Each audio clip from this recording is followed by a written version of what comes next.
الحمدللہ وکفا والصلاة والسلام علی عباده الذین اصطفا خصوصاً علی افضلہم وخاتم النبیین محمد الامین وعلی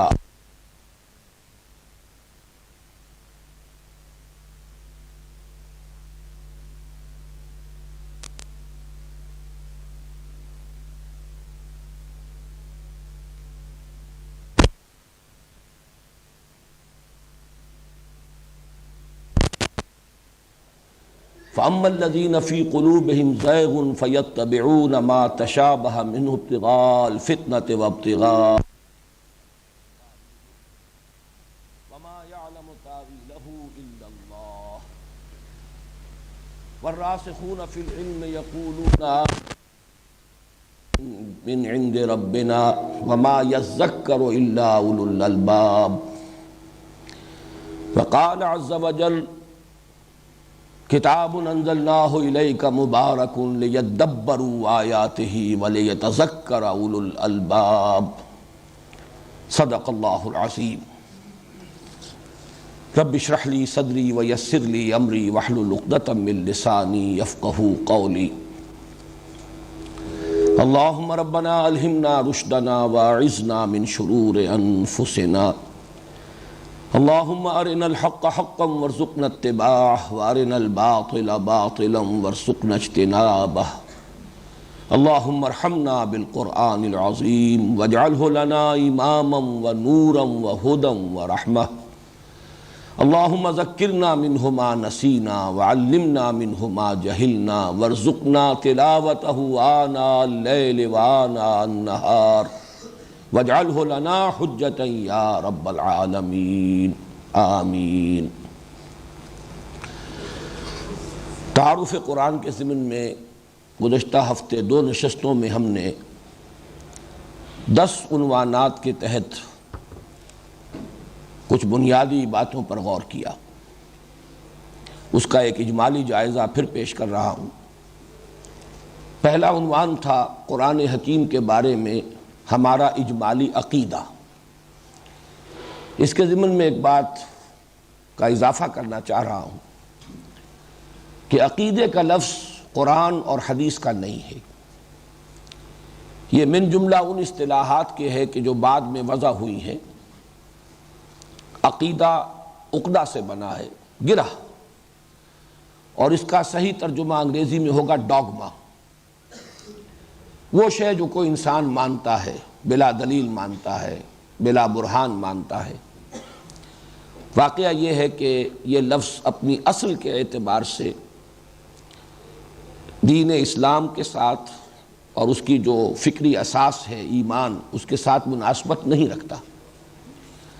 البتہ عوام الناس کے لیے یہی لفظ ہے کہ جو مستعمل ہے، اور عوام کے ضمن میں یہ بات بھی درست ہے کہ وہ کچھ باتیں مانتے ہیں اور ضروری نہیں کہ اس کے لیے ان کے پاس کوئی دلائل بھی ہو، کوئی استدلال بھی موجود ہو۔ بہرحال یہ لفظ اجمالی عقیدہ میں نے استعمال کیا تھا قرآن حکیم کے بارے میں 3 جو بنیادی باتیں ہیں ان کے ضمن میں۔ نمبر 1 یہ اللہ کا کلام ہے، نمبر 2 یہ محمد الرسول اللہ صلی اللہ علیہ وسلم پر نازل ہوا، اور نمبر 3 یہ من و عن کل کا کل محفوظ ہے۔ پھر ہم نے انہی 3 چیزوں پر ذرا تفصیل میں اور کسی قدر گہرائی میں اتر کر غور کیا۔ چنانچہ اگلے 3 عنوانات یہ تھے: قرآن کا کلام الہی ہونا، اس کے ضمن میں ہم نے کچھ گفتگو کی۔ کلام الہی کی انسانوں کے ساتھ جب اللہ کلام فرماتا ہے تو کتنی صورتیں ہیں۔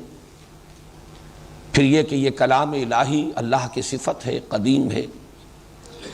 کلام الہی انسانی ہدایت کے لیے متشکل ہوا حروف و اصوات کی صورت اختیار کر کے، حالانکہ کلام اللہ کی صفت ہے اور وہ ہر قسم کی حروف و اصوات اور ظاہری شکلوں سے مبرہ اور منزہ ہے۔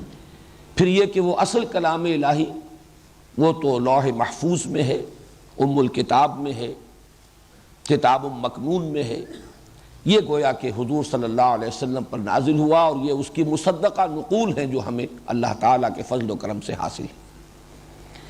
اگلا عنوان تھا حضور پر اس کا نزول، اس میں پھر نزول، انزال، تنزیل، ان تین مصدروں میں فرق کیا ہے؟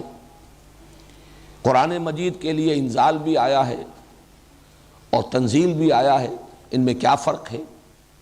قرآن مجید کا لیلۃ المبارکہ اور لیلۃ القدر میں نازل ہونا، اس کا مفہوم کیا ہے؟ حضور پر 23 برس میں اس کا نزول، اس کا مفہوم کیا ہے؟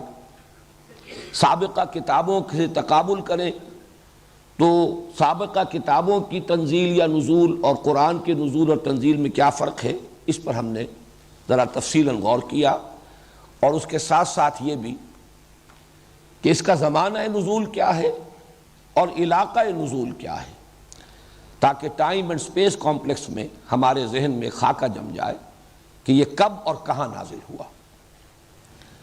پھر چوتھی بحث تھی محفوظیت قرآن، اس کے ضمن میں اب میں کوئی مزید تفصیل میں نہیں جانا چاہتا۔ پانچویں بحث تھی قرآن کی زبان، یہ قریش اور حجاز کے بادیہ نشینوں کی زبان، اس میں قرآن حکیم نازل ہوا ہے۔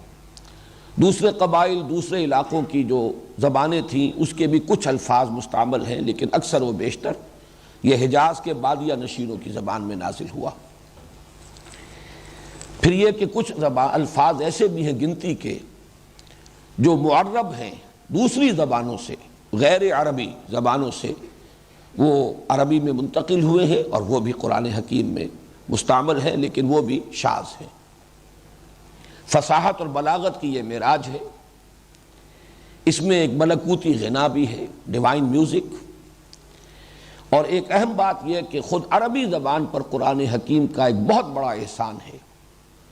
اس عربی زبان کے اندر ایک دوام اور تسلسل قرآن حکیم کی وجہ سے اور اس کے ذریعے سے پیدا ہوا ہے، ورنہ 1400 برس میں زبانیں جو ہیں دنیا کی دوسری زبانیں کہیں سے کہیں پہنچ جاتی ہیں، بدل جاتی ہیں، محاورے تبدیل ہو جاتے ہیں، اسلوب بدل جاتے ہیں، لیکن جو فصیح عربی ہے وہ پوری دنیا میں جہاں بھی عربی ہے، پورے عرب دنیا میں فصیح عربی وہی ہے جو قرآن کی ہے۔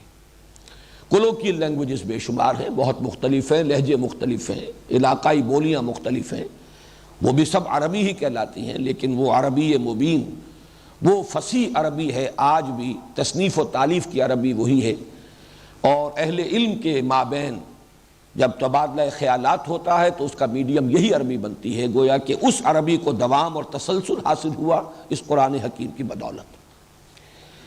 چھٹی بحث تھی قرآن حکیم کے اسماء اور اس کی صفات، اس کے ضمن میں جو اہم ترین نام ہیں القرآن، الکتاب، الذکر، الہدیٰ، النور، الفرقان، یہ اس کے ناموں میں سے۔ باقی یہ کہ صفات اس کی بہت ہیں، جیسا کہ میں نے عرض کیا 55 نام ہیں جو جلال الدین سیوطی رحمہ اللہ نے مختلف صفات کے حوالے سے قرآن حکیم کے معین کیے ہیں، اور اپنی بہت ہی مشہور و معروف ان کی جو تصنیف ہے اس میں ان کو انہوں نے جمع کر دیا ہے۔ البتہ اس کے اسم علم کی حیثیت القرآن کو حاصل ہے، اس کے بارے میں قدر تفصیل سے ہم نے غور کیا۔ یہ القرآن، اس کا اصل مادہ کیا ہے؟ ایک رائے یہ ہے کہ قاف را نون یہ مادہ ہے، ایک رائے ہے قاف را اور حمزہ یہ مادہ ہے، لیکن یہ کہ ان دونوں مادوں کے مفہوم جو ہیں بہت ایک دوسرے سے قریب ہیں، اس اعتبار سے مراد اور مدلول میں کوئی زیادہ فرق واقع نہیں ہوتا۔ اگلی بحث تھی ساتویں اسلوب کلام، یہ شاعری نہیں ہے جس کی شدت سے نفی کی گئی، اگرچہ میں نے عرض کر چکا ہوں کہ جو جدید تصور ہے بلینک ورس کا، آزاد نظم کا، کہا جا سکتا ہے، یوں ہم نہیں کہیں گے کہ قرآن مجید کو ان سے مشابہت حاصل ہے، یوں کہیں گے کہ اس کو، ان بلینک ورس کو اور آزاد نظم کو کچھ قرآن حکیم سے مشابہت حاصل ہے۔ باقی یہ کتاب مجموعہ مقالات نہیں، یہ عام جو ہمارا دنیاوی تصور ہے کتاب کا کہ اس میں چیپٹرز ہوں اور مضامین منقسم ہوں، اس کا بھی اطلاق اس پر نہیں ہو سکتا۔ عام اسلوب خطبے کا ہے، تو میں نے عرض کیا تھا کہ اس کے لیے اگر اصطلاح ہمیں وضع کرنی ہی ہو تو ایک کلیکشن آف ڈیوائن اوریشنز، مجموعہ خطبات الہیہ۔ پھر اگلی بحث تھی 8ویں ترکیب و تقسیم، اس کی اکائی کیا ہے؟ آیت، آیت کے معنی کیا ہیں، آیتیں کتنی ہیں، آیتیں مل کر سورتیں بنتی ہیں۔ سورت کے معنی کیا ہے، سورتوں کی تعداد کیا ہے؟ اس سے آگے سورتیں دور صحابہ میں صرف منزلوں یا احزاب کی شکل میں جمع تھیں، اس کے علاوہ کوئی اصطلاح جو ہے دور نبوی میں اور دور صحابہ میں موجود نہیں تھی۔ تقسیم اب شروع ہوئی، بڑی صورتوں کو رکوعوں میں تقسیم کیا گیا تاکہ ایک رکعت میں نماز میں آسانی سے جو حصہ پڑھا جا سکے اور اس میں معنوی ربط نہ ٹوٹے، اور یہ تقسیم چونکہ تابعین کے دور میں ہو گئی لہذا بہت ہی منطقی ہے، اصولی ہے، عقلی ہے اور مضمون کے اعتبار سے محکم ہے۔ البتہ جو پاروں میں تقسیم ہوئی ہے وہ زمانہ مابعد میں ہوئی ہے اور اس کی کوئی بنیاد نہیں ہے۔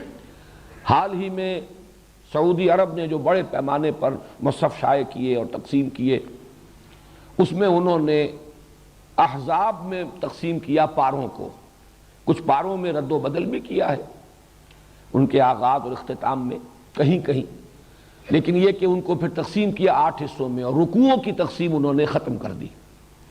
میری ذاتی رائے یہ ہے کہ رکوعوں کی وہ تقسیم جو قدیم ہے وہ کہیں بہتر ہے احزاب کی اس تقسیم سے کہ جو سعودی عرب کے شائع شدہ مصاحف میں آج موجود ہے۔ ان میں معنوی ربط نہیں ہے، اس میں تو وہی ہے جیسے پارے برابر برابر 30 تقسیم کیے گئے، اسی برابر برابر 8 حصے کر دیے گئے اس پارے کے، جبکہ رکوعوں کا آپ کو معلوم ہے کسی پارے کے اندر 16 رکوع ہے، کسی میں 18 ہے، کسی میں کم ہے، کسی میں زیادہ ہے، کیونکہ وہاں پر تقسیم جو ہے معنوی ہے، وہ یقیناً بہتر تقسیم ہے۔ اس سے آگے کا معاملہ ہے ترتیب اور تدوین۔ تدوین کے ضمن میں عرض کر چکا ہوں کہ 3 مرحلوں میں اس کی تدوین مکمل ہوئی۔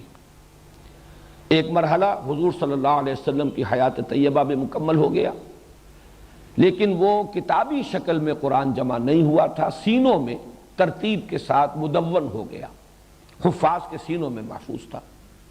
حضور صلی اللہ علیہ وسلم نے اسی ترتیب سے قرآن پڑھایا صحابہ کو اور قرآن یاد کیا صحابہ کرام نے رضوان اللہ تعالی علیہم اجمعین۔ حضرت ابوبکر کے زمانے میں گویا کہ حضور کے انتقال کے لگ بھگ 2 سال کے اندر وہ کتابی شکل میں بھی جمع ہو گیا۔ یہ تدوین کا دوسرا مرحلہ ہے۔ اس کے بعد اس کا ایک آفیشل ٹیکسٹ تیار ہوا ہے، رسم الخط، اس لیے کہ لہجوں کے فرق کی وجہ سے لکھنے میں بھی فرق واقع ہو رہا تھا۔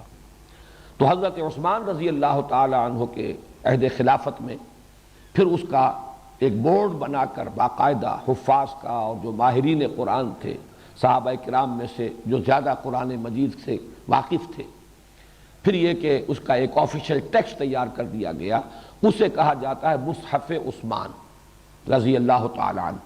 ویسے مصحف کا لفظ حضرت ابوبکر رضی اللہ تعالیٰ عنہ کے عہد خلافت میں بھی یہ استعمال ہونے لگا تھا۔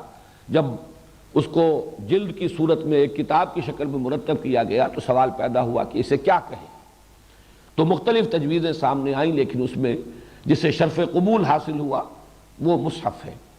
تو مصحف تو مرتب ہو گیا ہے حضرت ابوبکر کے زمانے میں رضی اللہ تعالیٰ عنہ، البتہ اس کا ایک معین رسم الخط، جس کے لیے میں نے الفاظ استعمال کیے تھے کہ حضرت عثمان کو اگر ہم کہیں جامع آیات القرآن تو یہ بہت مس لیڈنگ بات ہے، اس سے بڑے مغالطے پیدا ہوتے ہیں۔ البتہ یہ کہ جامع الامت علی رسم واحد، قرآن کے ایک رسم الخط پر پوری امت کو جمع کرنے والے یہ ہیں حضرت عثمان رضی اللہ تعالیٰ عنہ۔ ترتیب کے ضمن میں اجمالاً میں وہ بھی بیان کر چکا ہوں کہ وہ 7 احزاب یا 7 منزلیں یہ تو دور صحابہ میں اور سلف میں موجود تھا، البتہ یہ کہ عہد حاضر میں بعض حضرات کی جو نگاہ ہے تحقیقی اس پر منکشف ہوا کہ قرآن حکیم 7 گروپوں میں بھی منقسم ہے، ہر گروپ میں ایک یا ایک سے زائد مکی اور پھر ایک یا ایک سے زائد مدنی صورت، یہ جمع ہو کر ایک گروپ بنتے ہیں، اور یہ گروپ بھی قرآن حکیم میں 7 ہی ہے۔ آخری اور 10واں موضوع تھا جو پچھلی مرتبہ اتوار کے روز جس پر کہ ہماری گفتگو ختم ہوئی، قرآن کا موضوع۔ میں نے عرض کیا تھا کہ قرآن حکیم کا موضوع ہے ہدایت، اور اسی کے حوالے سے میں نے گفتگو کی تھی علم انسانی کے مختلف دائرے اور مختلف اس کی قسمیں۔ ایک صاحب نے بعد میں سوال جواب کی نشست میں یہ فرمایا تھا کہ کسی نے یہ کہا ہے کہ قرآن کا موضوع ہے انسان، تو واقعہ یہ ہے کہ جو بات میں نے عرض کی اور جو انہوں نے کہی اس میں کوئی فرق نہیں ہے. یقیناً انسان ہی کی ہدایت قرآن کا موضوع ہے. البتہ اگر ہم یہ کہیں گے کہ قرآن کا موضوع ہے انسان، تو انسان کی اناٹمی بھی ایک موضوع ہے، انسان کی فزیولوجی بھی ایک موضوع ہے، انسان کی جسمانی ساخت، انسان کا علم و وظائف الاعضاء، مختلف اعضاء کا علم، یہ قرآن کے موضوعات نہیں ہے. انسان کے لیے ہدایت، الہدا، یہ گویا کہ، اور اسی کے حوالے سے العلم، النور، الذکر، الفرقان، فرق کر دینے والا حق و باطل کے مابین. النور، وہ روشنی کہ جس میں انسان راستہ دیکھ سکتا ہے. اندھیرا ہو تو اسے راستہ نظر نہیں آئے گا، ٹھوکر کھائے گا. نور در حقیقت انسان کے لیے صحیح راستے پر چلنے کے لیے اسے ضرورت ہے روشنی کی. تو یہ جو الفاظ ہیں در حقیقت یہ خود دلالت کر رہے ہیں کہ اس کا اصل موضوع کیا؟ الذکر، یاد دہانی، نصیحت. العلم من بعد ما جاءک من العلم، یہ العلم ہے، النور ہے، الذکر ہے، الہدا ہے. اور سب سے زیادہ جامع نام جو ہے اس کا، اس اعتبار سے، موضوع کے اعتبار سے، وہ الہدا ہے. البتہ جو بحث میں نے اس موضوع پر کی تھی اس کا میں تھوڑا سا اجمالی اعادہ آج پھر کر رہا ہوں اور اس میں حوالہ دینا چاہتا ہوں. شاہ اسماعیل شہید رحمہ اللہ، جو پوتے تھے شاہ ولی اللہ دہلوی رحمۃ اللہ علیہ کے، انہوں نے اپنے دادا کے 3 چھوٹے چھوٹے رسالے، فلسفہ، مابعد الطبیعیات اور تصوف ان کا موضوع ہے. سطعات، ہمعات، لمعات، لیکن بڑے دقیق ہیں، بڑے مشکل ہیں. تو ان کا اپنا قول یہ ہے شاہ اسماعیل شہید کا کہ میں نے اپنے دادا کی ان تصانیف کی تسہیل کے لیے کتاب لکھی ہے ابقات. اسی وزن پر نام رکھا، سطعات، لمعات، ہمعات، ابقات. اس کا جو ابقہ اولا ہے نہایت جامع. اور واقعہ یہ ہے کہ جو عظیم کلاسکس ہوتی ہیں، جو کتابیں جنہیں کہا جائے کہ چوٹی کی، ان میں آپ کو نظر آئے گا بعض ابواب جو ہیں بہت چھوٹے چھوٹے ہوتے ہیں. چنانچہ پرنس میکیاویلی کی کتاب، اس کے بعض ابواب جو خود کتاب بھی بڑی چھوٹی ہے، بعض ابواب چند جملوں پر مشتمل. تو پہلا جو باب کہہ لیجئے اس کتاب کا، اس میں انسانی علم کے 3 دائرے معین کیے گئے. ایک ہے علم بالحواس، یہ انسانی علم کا پہلا دائرہ ہے. حواس جو ہمارے ہیں، ان سے ہمیں معلومات حاصل ہوتی ہیں، جنہیں آج کل ہم کہتے ہیں سینس ڈیٹا. آنکھ نے دیکھا، کان نے سنا، آپ نے میئرمنٹ کی، اس سے سب کچھ دیکھا. پھر اس کے بعد ہے علم بالعقل. اب اس سینس ڈیٹا کو پروسیس کرتا ہے یہ کمپیوٹر جو ہے، یہ دماغ، یہ عقل. اس میں استدلال، استنباط، اس کے لیے پھر اصول معین کیے گئے، منطق استخراجی اور منطق استقرائی نتائج اخذ کیے گئے. بہت سی چیزوں کو دیکھا، اس میں کوئی قدر مشترک نظر آئی، وہ اس سے ڈیڈیوس کر لی. اور اسی طریقے سے کسی چیز سے کسی چیز تک پہنچنے کے لیے استخراجی منطق کے اصول معین کیے گئے. تو یہ ہے علم بالعقل. تیسرا علم ہے شاہ اسماعیل شہید رحمۃ اللہ علیہ کے قول کے مطابق علم بالقلب. یہ علم بالقلب جو ہے یہ ہے در حقیقت ایک بالکل جداگانہ دائرہ. اس کا ایک حصہ وہ ہے جو دنیا میں پہلے بھی معروف رہا ہے، جس سے ہم کہتے رہے انٹیوشن، وجدان. آج اس کے لیے ایک اور اصطلاح مستعمل ہے، ایکسٹرا سینسری پرسیپشن، جس میں کہ حواس کو کوئی دخل نہیں. ظاہر بات ہے کہ عقل جو ہے اس کو، وہ تو محتاج ہے کہ حواس کے ذریعے سے جو معلومات اسے حاصل ہوں گی، جو سینس ڈیٹا اس کو ملے گا، وہ اسی کو پروسیس کرے گی. لیکن یہ ہے کہ حواس سے ماورا، گویا کہ عقل سے بھی ماورا، ان دونوں سے ماورا بھی کوئی سورس ہے انسان کے پاس، جس کو آج کہا جا رہا ہے ESP، ایکسٹرا سینسری پرسیپشن. اس سے پہلے ہمارے ہاں ادب میں اس کے لیے وجدان، انٹیوشن. یہ علم بالقلب جو ہے در حقیقت یہ ہے وہ خاصہ انسانی علم کا جس کو کہ مادیین، مادہ پرست، وہ اس سے واقف نہیں ہے. پہلے دونوں علم تو دنیا کو معلوم ہے. اگر آپ قرآن کی طرف رجوع کریں گے تو سورہ بقرہ کے 4 رکوع میں ابتدا میں اس علم کا ذکر ہے، علم الاسماء کے عنوان سے، جو حضرت آدم علیہ السلام کو عطا فرمایا گیا. اور آخر میں ذکر ہے ہدایت کا، علم آدم الاسماء کلہا، یہ شروع میں، اور آخر میں جب خلافت کا چارج دیا گیا حضرت آدم علیہ السلام کو، تو جو چارٹر ہے اس کا ابدی چارٹر وہ یہ ہے فَإِمَّا يَأْتِيَنَّكُم مِّنِّي هُدًى فَمَن تَبِعَ هُدَايَ فَلَا خَوْفٌ عَلَيْهِمْ وَلَا هُمْ يَحْزَنُونَ وَالَّذِينَ كَفَرُوا وَكَذَّبُوا بِآيَاتِنَا أُولَٰئِكَ أَصْحَابُ النَّارِ هُمْ فِيهَا خَالِدُونَ۔ تو گویا کہ یہ دو علم بنتے ہیں۔ اب انسان حواس کے ذریعے سے جو علم حاصل کر رہا ہے اور عقل سے اس میں جو اضافے کرتا ہے، اس کا سب سے نمایاں جو حصہ ہے علم کا وہ ہے جو ہمارے مادی علوم ہے، فزیکل سائنسز کا علم۔ یہ علم ہے، اسی سے ٹیکنالوجی ہے۔ انسان نے مختلف چیزوں کے خواص معلوم کیے، کچھ قوانین فطرت، فزیکل چینج اور کیمیکل چینج کے جو اصول ہیں وہ دریافت کیے، پھر ان اصولوں کو جو کچھ معلومات حاصل ہوئی انہیں ایکسپلائٹ کیا، انہیں استعمال کیا، اور اس سے انسان کی یہ ٹیکنالوجی جو ہے وہ ترقی کرتی جا رہی ہے اور ابھی نہ معلوم کہاں تک پہنچے گی۔ یہ ایک علم ہے۔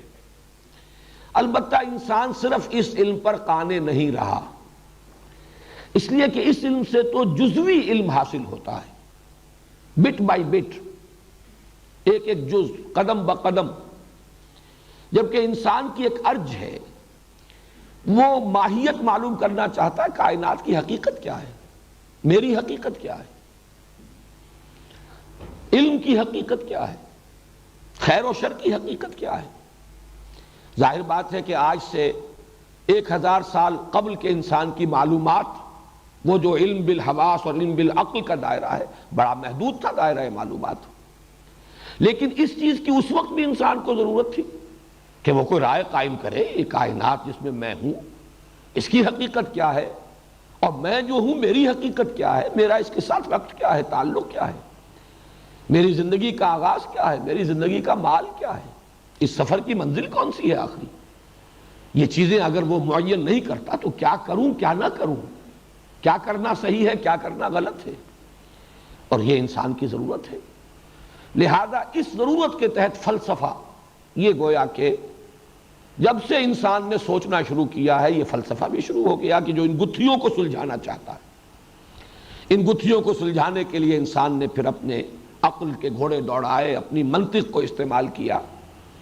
فلسفہ، ما بعد الطبیعیات، میٹافزکس، الہیات، ایتھکس، اخلاقیات، نفس انسانی کی حقیقت، نفسیات، یہ تمام علوم جو ہیں یہ بھی انسانی علوم میں سے ہیں۔ گویا کہ علم بالحواس اور علم بالعقل کے نتیجے میں یہ دو علم وجود میں آئے، ایک فزیکل سائنسز کا علم جس کا تعلق ہے ٹیکنالوجی سے، دوسرا جس کو آپ کہیں فلسفی ہے، سوشالوجی ہے، نفسیات انسانی کا معاملہ ہے، اخلاقیات کا معاملہ ہے۔ تو اب یہ جان لیجئے کہ خدا، جس کی کہ تکمیلی شکل الہدا ہے قرآن حکیم، اس کا موضوع وہ علم انسانی کا دائرہ اول نہیں ہے۔ یہ سائنس کی کتاب نہیں ہے، سائنس پڑھانے نہیں آئی، ٹیکنالوجی سکھانے نہیں آئی، انبیاء اس لیے نہیں بھیجے گئے۔ اگرچہ قرآن حکیم میں سائنٹیفک فینومینا کی طرف ریفرنسز ہیں اور وہ لازماً درست ہیں، لیکن یہ کہ وہ اصل موضوع نہیں ہے قرآن کا، اور ان کے ضمن میں ظاہر بات ہے کہ ان کی حقیقت اور ان کی اصل ماہیت کو سمجھنا جو ہے، اس میں جیسے جیسے انسان کے سائنٹیفک علم میں تدریجاً ترقی ہوئی ہے، اسی طریقے سے ان ریفرنسز کو سمجھنا بھی انسان کے لیے تدریجاً ممکن ہو رہا ہے۔ البتہ قرآن کا اصل موضوع کیا ہے؟ وہ مابعد الطبیعیات، نفسیات۔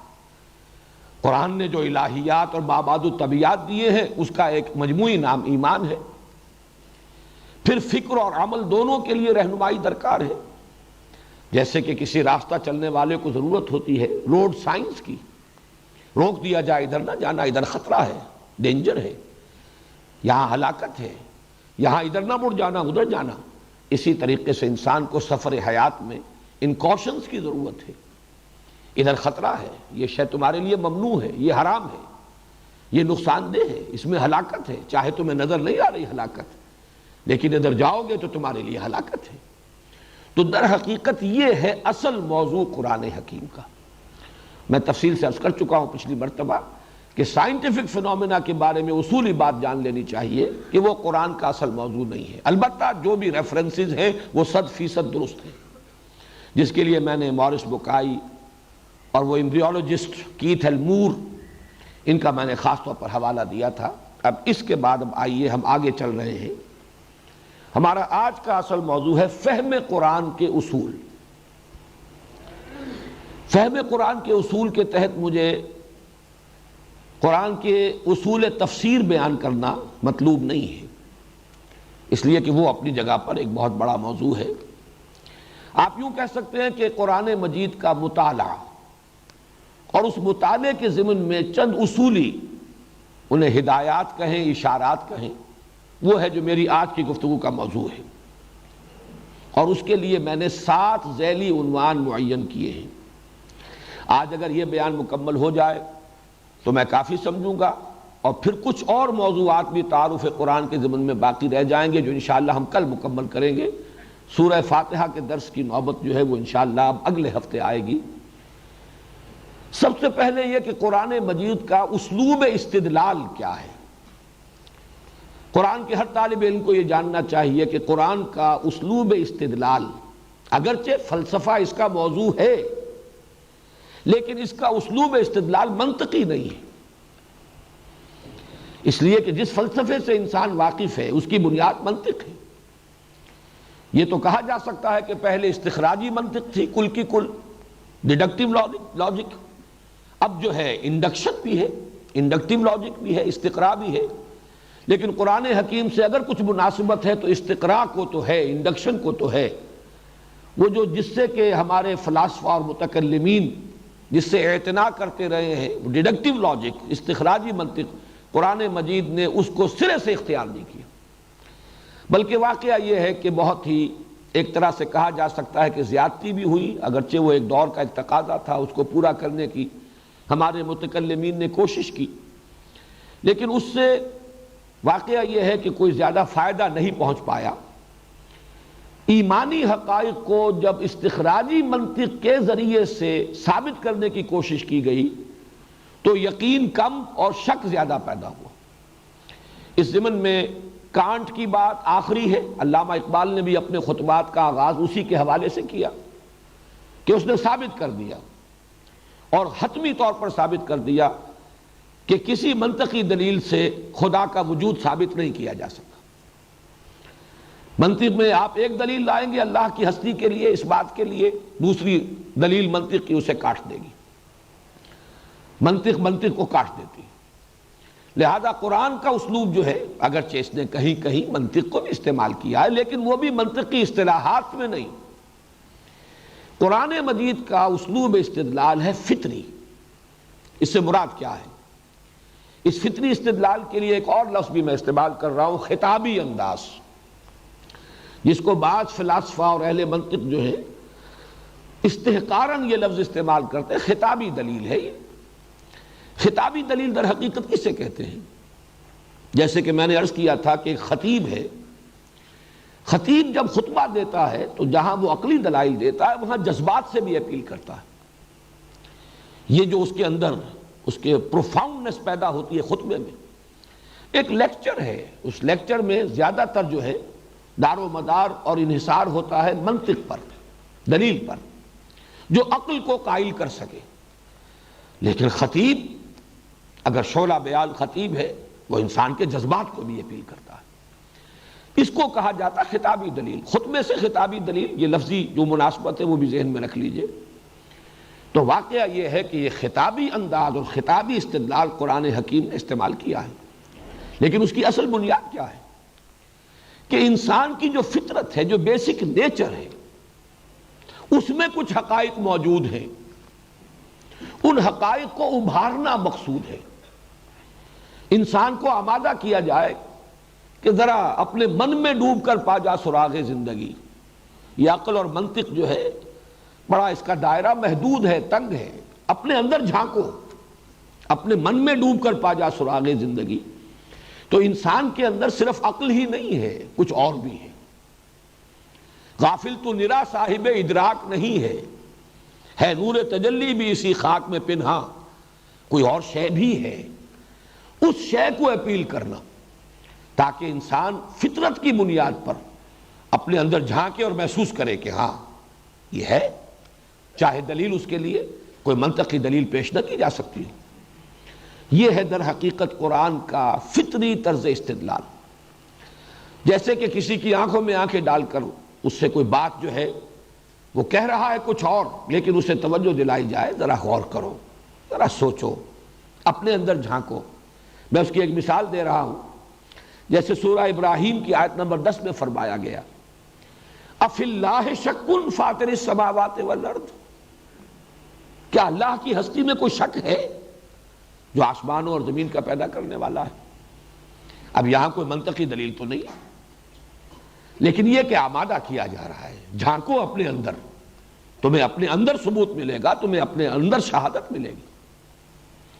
اسی طریقے سے جیسے آنکھوں میں آنکھیں ڈال کر بات کی جاتی، اَإِنَّكُمْ لَتَشْهَدُونَ أَنَّ مَعَ اللَّهِ آلِهَةً أُخْرَىٰ قُل لَّا أَشْهَدُ، کیا تم واقعی اس بات کی گواہی دے رہے ہو کہ اللہ کے سوا کوئی اور الہ بھی ہے؟ یعنی تم کہہ تو رہے ہو، سوچو تو صحیح کیا کہہ رہے ہو؟ کیا تمہاری فطرت اسے تسلیم کرتی ہے؟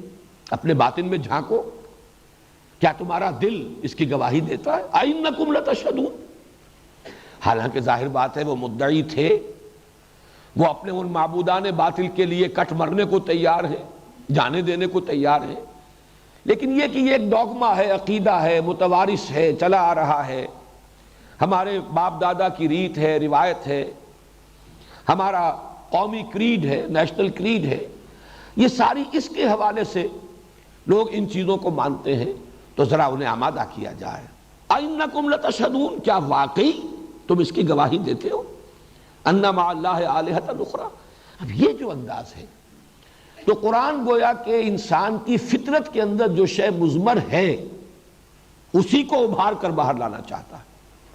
اس انداز سے قرآن کا جو اسلوب استدلال ہے وہ منطقی نہیں، بلکہ اگر اسے کہا جائے خطابی تو قرآن مجید کا اصول استدلال یقیناً خطابی ہے، اس لیے کہ اس میں انسان کی فطرت، اس کے جذبات، اس کے اندر کے مضمر حقائق کو اپیل کیا جاتا ہے۔ دوسرا اہم ذیلی عنوان ہے آج کا، قرآن حکیم میں محکم اور متشابہ کی تقسیم۔ میں نے آج ابتدا میں سورہ آل عمران کی وہ آیت آپ کو سنائی ہے، هو الذی انزل علیک الکتاب منہ آیات محکمات ہن ام الکتاب واخر متشابہات۔ وہی ہے اللہ جس نے نازل کی اے محمد صلی اللہ علیہ وسلم آپ پر یہ کتاب، اس میں سے کچھ آیات محکمات ہیں، پختہ، محکم، ہن ام الکتاب، وہی جڑ بنیاد ہے کتاب کی۔ اس آیت میں لفظ کتاب دو دفعہ آیا ہے اور دونوں کے مفہوم و مدلول میں تھوڑا سا باریک سا فرق ہے، وہ میں ابھی بیان کروں گا۔ وہ ہیں جڑ کتاب کی، وَأُخَرُ متشابہات، کچھ اس میں متشابہات ہیں۔ متشابہات کس معنی میں؟ کوئی اشتباہ ہو جاتا ہے ان کے اصل مفہوم کو سمجھنے میں، اصل مراد کیا ہے، اصل مطلب کیا ہے، اس میں کچھ اشتباہ ہو جاتا ہے، وہ متشابہات ہیں۔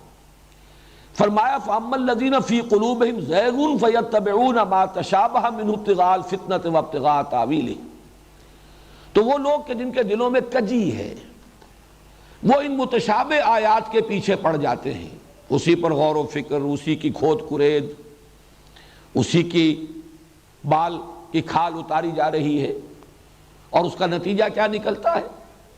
ایک تو یہ کہ ایسے لوگ بھی ہیں جن کی نیت ہی فتنہ اٹھانے کی ہے، ابتغاء الفتنہ، فتنہ اٹھانا چاہتے ہیں، اور یہ بھی ابتغاء تعویل ہے، اس کی تعویل، اس کا اصل مفہوم وہ جاننا چاہتے ہیں۔ وما یعلم تاویلہ الا اللہ، حالانکہ اس کی تعویل، حقیقی مفہوم و معنی اور مراد اللہ کے سوا کوئی نہیں جانتا۔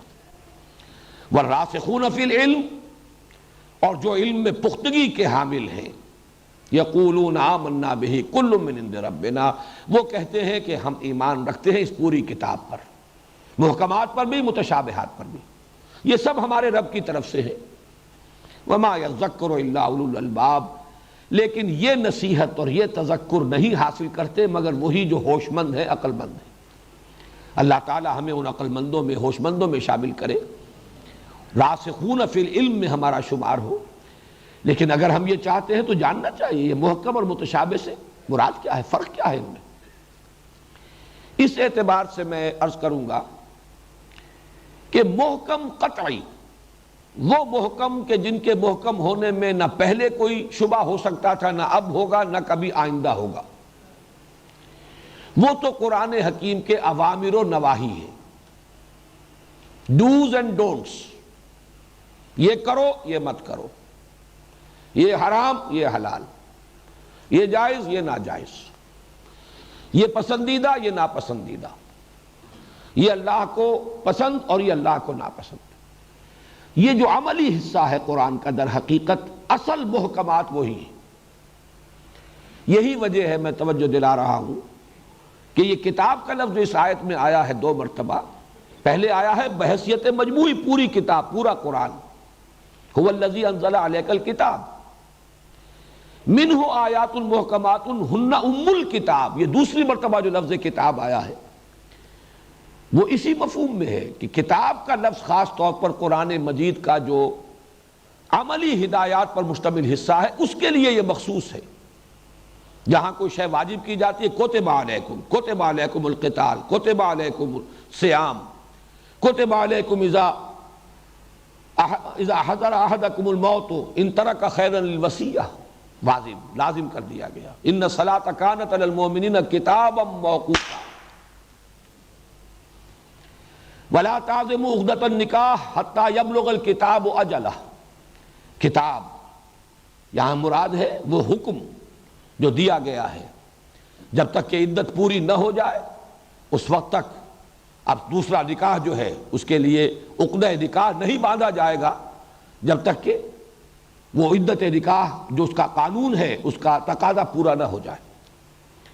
تو اس معنی میں ہن ام الکتاب، قانون، شریعت، عملی ہدایات، ڈوز اینڈ ڈونٹس، اوامر اور نواہی اصل جو ہے وہ ہے در حقیقت محکمات، منہ آیات محکمات ہن ام الکتاب۔ متشابہات جو دائمی متشابہات ہیں، مستقل متشابہات ہیں، وہ کون سی ہیں؟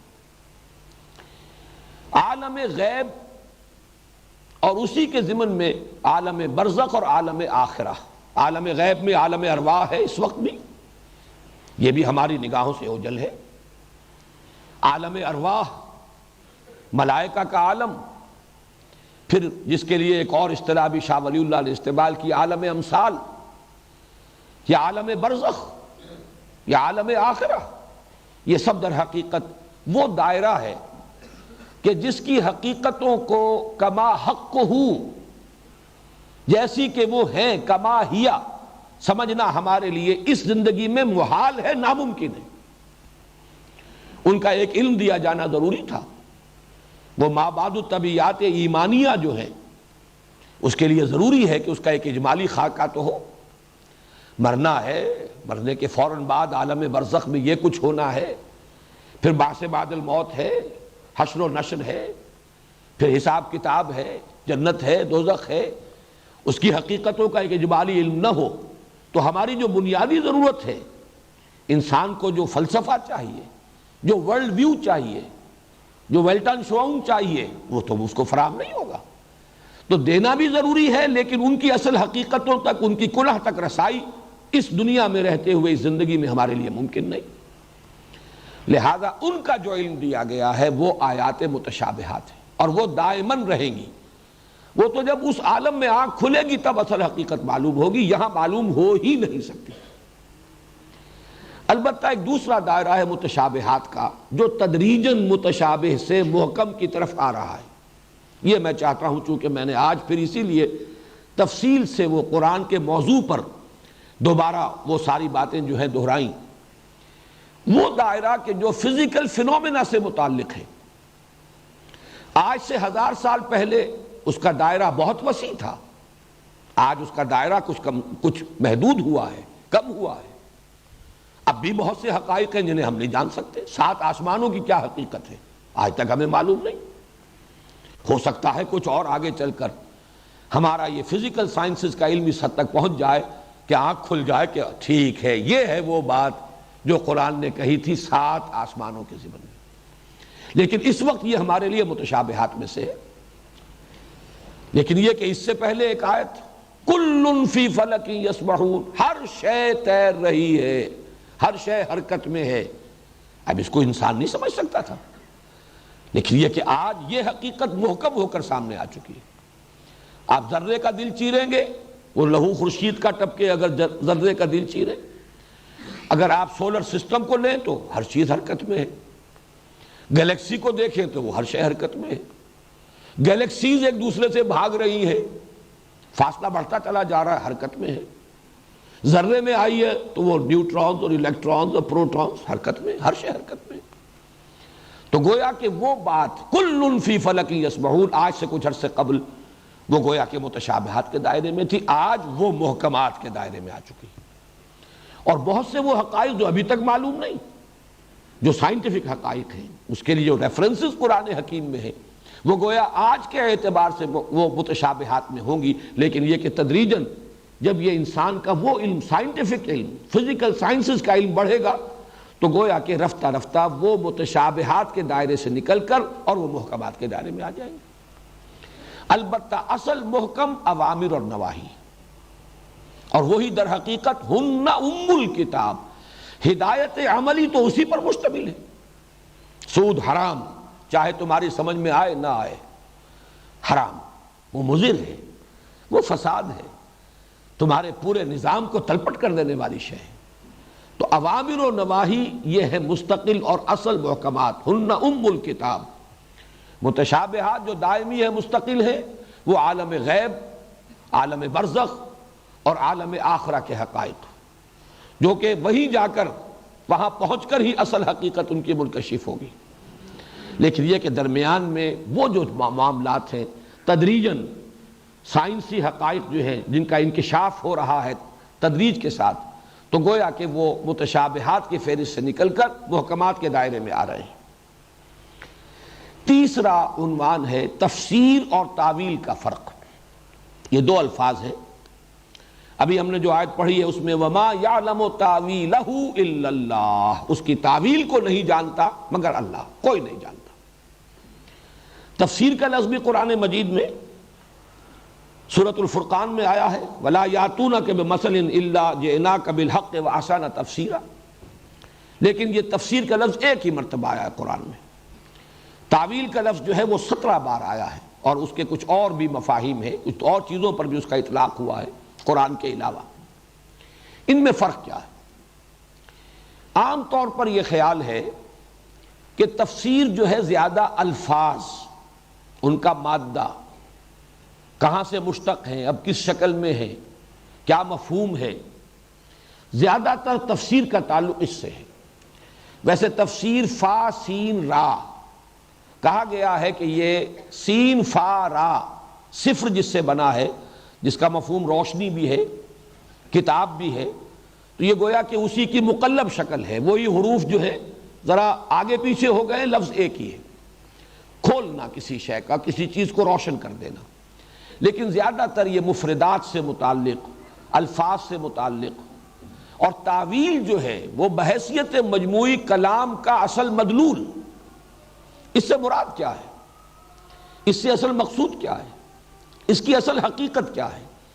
لہذا یہی لفظ جو ہے زیادہ مستعمل ہے قرآن کے لیے، اگرچہ ہمارے ہاں اردو داں لوگ زیادہ تر لفظ تفسیر استعمال کرتے ہیں، تفسیر فلاں کی، تفسیر فلاں کی، تفسیر فلاں کی، اس آیت کی تفسیر، اس لفظ کی تفسیر۔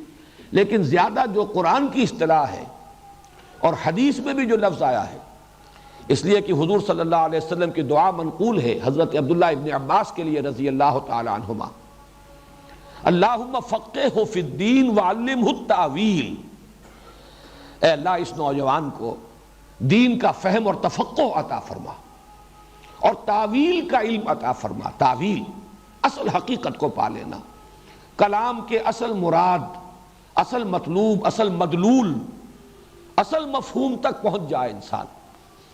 وہ مجھے مصرع یاد آیا، جو شے کی حقیقت کو نہ سمجھے وہ نظر کیا، تو تعویل اسے کہیں گے اس لیے کہ آلا یعولو کا مادہ عربی زبان میں آتا ہے کسی شے کی طرف لوٹنا. آل اسی لیے کہتے ہیں فلاں کی آل، یعنی وہ اپنی نسبت کرتے ہیں اس ہستی کی طرف. آل فرعون، اس کے معنی جو ہے فرعون کی اولاد نہیں ہے، فرعونی، فرعون والے، فرعون ہی کو اپنا مقتدی مانتے تھے، جو فرعون ہی کی اطاعت کرتے تھے، اس اعتبار سے وہ آل فرعون ہے. آلا یعولو لوٹنا کسی شے کی طرف، اسی معنی میں کسی عبارت کو اس کے اصل مفہوم کی طرف لوٹانا، یہ ہے تعویل. تو تفسیر اور تعویل کے مابین اس فرق کو ذہن میں رکھیے. اب چوتھا عنوان ہے جو اس سے متعلق ہے، تعویل عام اور تعویل خاص. قرآن حکیم میں کوئی آیت ہے یا چند آیات کا مجموعہ ہے یا کوئی خاص مضمون ہے جو چند آیات میں مکمل ہو رہا ہے، اس پر غور کرنے میں دو مرحلے ہمیشہ پیش نظر رہنے چاہیے. ایک تعویل خاص. تعویل خاص سے مراد کیا ہے؟ جیسا کہ میں نے عرض کیا تھا اور آج بھی دہرایا ہے کہ قرآن حکیم نازل ہوا ایک خاص ٹائم اینڈ سپیس کمپلیکس میں، ایک خاص بیک گراؤنڈ ہے اس کا. زمانہ 610 عیسوی سے لے کر 632 عیسوی تک. علاقہ حجاز کا علاقہ. زیادہ سے زیادہ چند آیات کہی جا سکتی ہیں سفر تبوک میں آتے اور جاتے جو نازل ہوئی ہوں گی، انہیں کہہ سکتے ہیں کہ خارج از حجاز، ورنہ یہ کہ حضور صلی اللہ علیہ وسلم کی حیات طیبہ میں آپ کے جو اسفار ہیں وہ یہی ہے کہ قرآن کا اکثر و بیشتر حصہ تو مکی ہے، ہجرت سے قبل جو نازل ہوا مکے میں اور اس کے گرد و نواح میں نازل ہوا. باقی پھر مدینہ منورہ میں یا کبھی آپ خیبر کی طرف جا رہے ہیں جاتے آتے جو آیات نازل ہو گئی. تو بہرحال ایک خاص ٹائم اینڈ سپیس ہے کمپلیکس، اس میں قرآن نازل ہوا.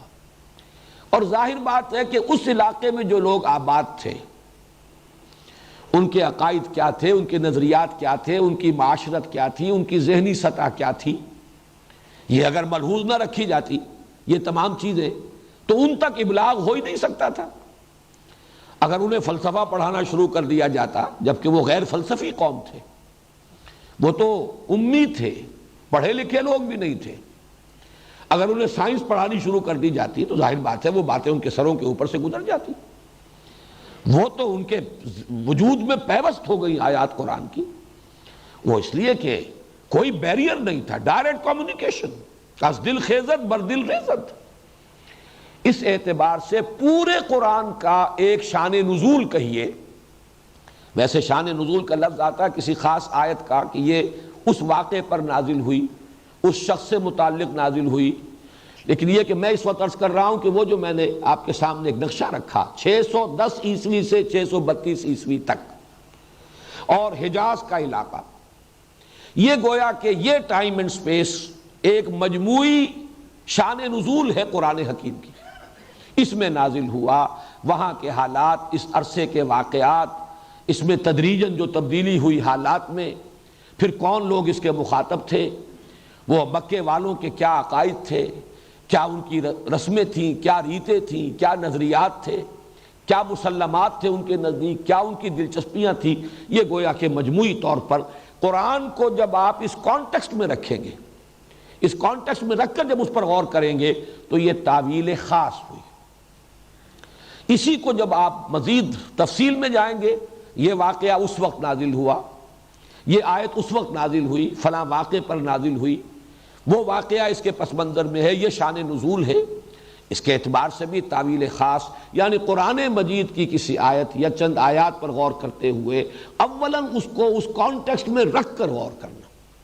اس کی میں تعبیر ایک اور انداز میں کر رہا ہوں کہ یہ جاننے کی کوشش کرنا کہ جب یہ آیات نازل ہوئیں اس وقت لوگوں نے ان کا مفہوم کیا سمجھا، یہ تعویل خاص ہوگی. ایک خاص ان کا محدود ہے ذہن کا پیمانہ، اور اسی میں وہ قرآن مجید جو ہے وہ نازل ہو رہا ہے، اتر رہا ہے. انہوں نے کیا سمجھا؟ البتہ قرآن چونکہ نازل ہوا ہے نوع انسانی کی ابدی ہدایت کے لیے، یہ خاص اس علاقے کے لوگوں کے لیے تو نازل نہیں ہوا، یہ خاص اس زمانے کے لوگوں کے لیے تو نازل نہیں ہوا، لہذا اس میں جو ہدایت ہے وہ ابدی ہے. اس اعتبار سے تعویل عام کرنی ہوگی. تعویل عام کے اعتبار سے اب الفاظ پر غور کیجئے، الفاظ کیا استعمال کیے گئے، ان الفاظ کا در و مشت کیا ہے، یہ الفاظ جڑ کر جب ترکیبوں کی شکل اختیار کرتے ہیں کیا ترکیبیں بنی ہیں، پھر ان آیات کا باہمی ربط کیا ہے، سیاق و سباق کیا ہے۔ کوئی آیات نازل ہوئی ہیں خاص کانٹیکسٹ میں، وہ تو اس کا واقعاتی پس منظر ہے، وہ واقعاتی پس منظر جو ہے وہ تعویل خاص کا جز بنے گا، لیکن یہ جو ترتیب ہے قرآن کی اس میں یہ آیات کس سلسلے میں وارد ہوئی ہے، کس صورت میں آئی، اس کا عمود کیا ہے، اس صورت کا جوڑا کون سا ہے، پھر وہ صورتیں کس گروپ میں شامل ہے، مکی اور مدنی صورتوں والے گروپ میں، اس کا مرکزی مضمون کیا ہے۔ اس کانٹیکسٹ میں رکھ کر سیاق و سباق متن کا، ایک سیاق و سباق ہے واقعات کا، وہ ہے شان نزول، اس کے لیے تو اس سے تو ہمیں معلوم ہوگی اس آیت کی تعویل خاص، اور جب ہم اس اعتبار سے غور کریں گے، اس ترتیب کے ساتھ قرآن مجید میں جن آیات کو جس ترتیب سے رکھا گیا ہے، اور یہی میں نے جیسا کہ عرض کیا اصل حجت یہی ہے، یہی اصل ترتیب ہے، یہی لوح محفوظ کی وہ جو اصل قرآن ہے، وَإِنَّهُ فِي أُمِّ الْكِتَابِ لَدَيْنَا لَعَلِيٌّ حَكِيمٌ، یہ اس کی ترتیب ہے، وہ ہوگا تعویل عام۔ اس کے اعتبار سے ایک اصولی جملہ جو ہے وہ اگر یاد کر سکیں تو کیجئے، الاعتبار لعموم اللفظ لا لخصوص السبب، اصل اعتبار ہوگا الفاظ کے عموم کا، الفاظ جو استعمال ہوئے ان کے معنی کیا ہے، ان کا مفہوم کیا ہے، اس کا مدلول کیا ہے، کلام عرب سے نظائر لائے جائیں، عرب اس لفظ کو استعمال کرتے تھے تو کس معنی میں استعمال کرتے تھے، اس لفظ کے عموم کو، الاعتبار لعموم اللفظ لا لخصوص السبب، جو سبب نزول ہے، جو شان نزول ہے، اصل اعتبار اس کا نہیں ہوگا، لیکن اس کے یہ معنی بھی نہیں ہے کہ آپ اس کو نظر انداز کر دیں۔ اس میں جو متوازن بات ہوگی وہ یہی ہے کہ پہلا غور کیجئے، پہلا اس پر تدبر کیجئے اس حوالے سے کہ تعویل خاص کیا ہے، کب نازل ہوئی، کس کانٹیکسٹ میں نازل ہوئی، کیا پس منظر ہے واقعاتی جس میں یہ آیات نازل ہوئی، اور اس وقت لوگوں نے جب یہ نازل ہوئی کیا سمجھا، اور ایک یہ ہے کہ اب ابدی ہدایت کا سرچشمہ ہونے کے ناطے اب اس کے عموم کے اوپر غور کیا جائے، تو الاعتبار لعموم اللفظ لا لخصوص السبب، یہ اصول ہے گویا کہ، اور اس میں تعویل خاص اور تعویل عام کے اس فرق کو ذہن میں رکھیے۔ پانچواں موضوع ہے اس مطالعہ قرآن کے لیے جو اصولی باتیں پیش نظر رہنی چاہیے، ان میں تذکر بمقابلہ تدبر۔ تذکر اور تدبر یہ دونوں لفظ آئے ہیں اس آیت میں جو میں نے شروع میں تلاوت کی تھی، کتاب انزلناہ الیک مبارک لیدبروا آیاتہ ولیتذکر اولو الالباب۔ ایک آیت میں یہ دو لفظ جمع ہو گئے، علیحدہ علیحدہ تدبر اور تذکر یہ تو بہت مرتبہ آیا، تذکر کا لفظ تو بہت کثرت سے آیا، اس کی میں خاص جو وجہ ہے وہ بیان کر دوں گا، لیکن ان دونوں کا مطلب کیا ہے؟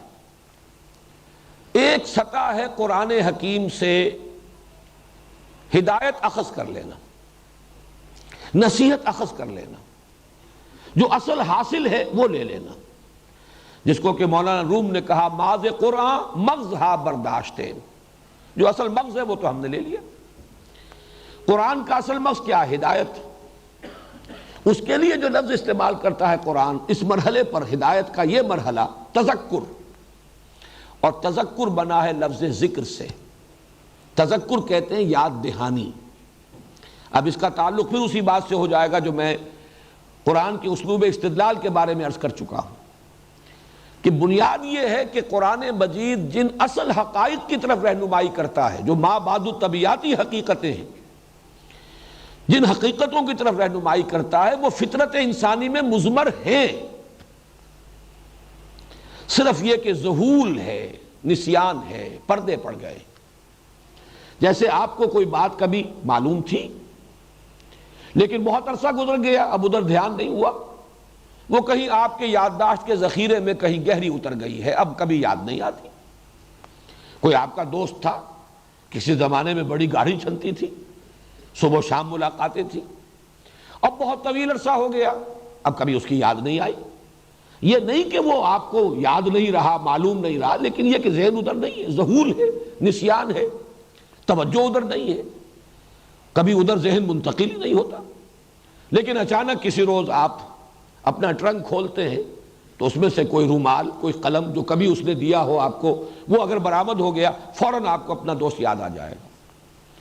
یہ فینومینن ہے تذکر۔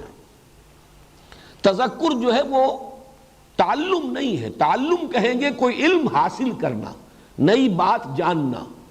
تذکر ہے پہلے سے حاصل شدہ علم جس پر کوئی ذہول اور نسیان کے پردے پڑ گئے تھے، ان پردوں کو ہٹا کر اس کو اندر سے برآمد کر لینا۔ یہ فطرت انسانی کے اندر جو حقائق مضمر ہیں، اللہ کی معرفت، اللہ کی محبت، یہ فطرت میں موجود ہے۔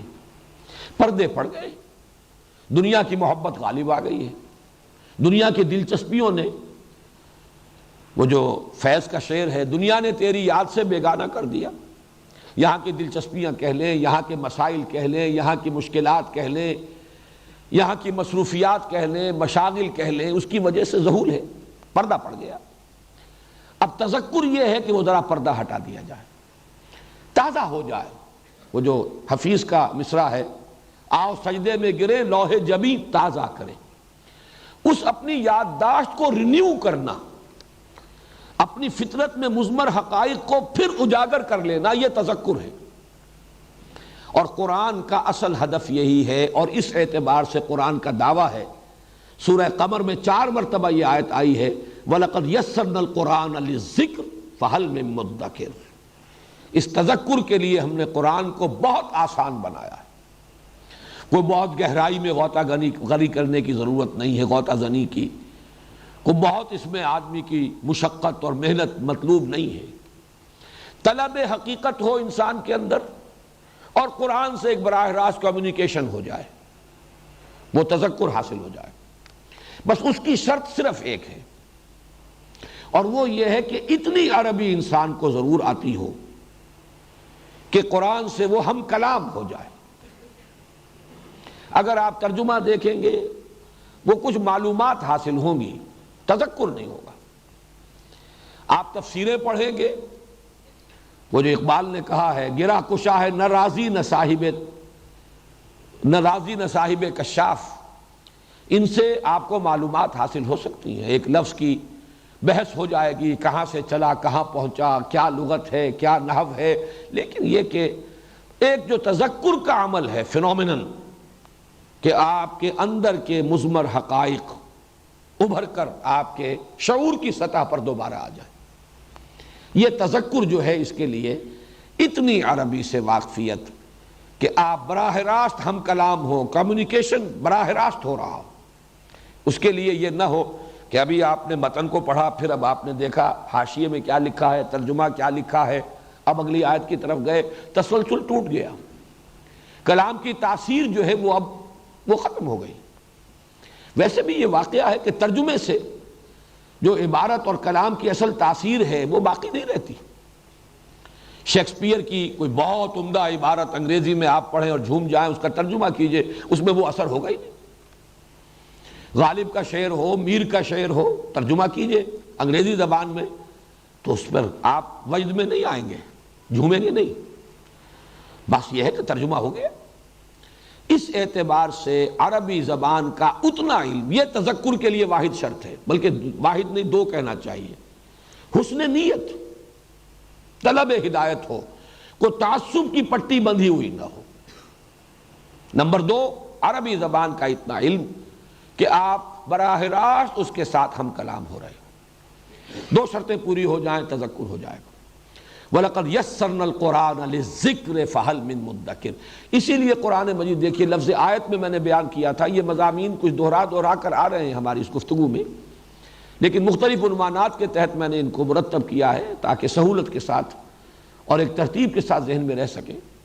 لفظ آیت کا مفہوم یہی، آیت کسے کہتے ہیں؟ نشانی، آیات آفاقی، آیات انفسی، آیات قرآنی۔